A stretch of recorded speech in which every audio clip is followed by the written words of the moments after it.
But to our top story this evening, detectives investigating what's thought to be a gang-related murder in Harlesden believe that the man who was shot on Wednesday was the victim of mistaken identity. Reya El-Salahi has been following this story in northwest London. Reya, a real shock for the local community. It is indeed. Understandably, local people in shock as a result of this incident. The first reports of which came to police just before 10 o'clock on Wednesday night. A young man killed in the heart of Harlesden, as you say, in what's been described as a gang-related drive-by shooting. Floral tributes placed at the scene describe the victim, who's been named locally as Oliver Tetlow, as a much-loved young man with so much to offer.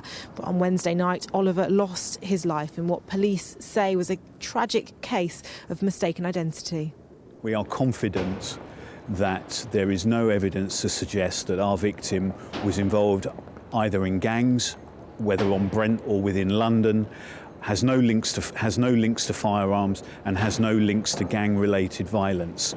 As far as I am concerned, our victim was in the wrong place at the wrong time. Well, I think it's fair to say that it is a very, very rare occurrence that this kind of weapon is used. We haven't identified the make of weapon. We do know that it is a high-powered weapon. We are keeping an open mind as to what the motive is behind the murder. But what I can tell you is that we are aware of numerous clips that have surfaced on social media.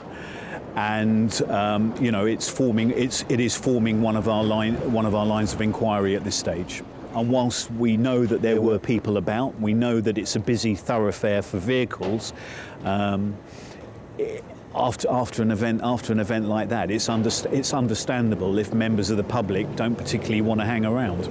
This kind of murder is always shocking and does have an impact on the local community, but the local community have engaged not only with the local borough since the murder, but also with my team, and are providing information.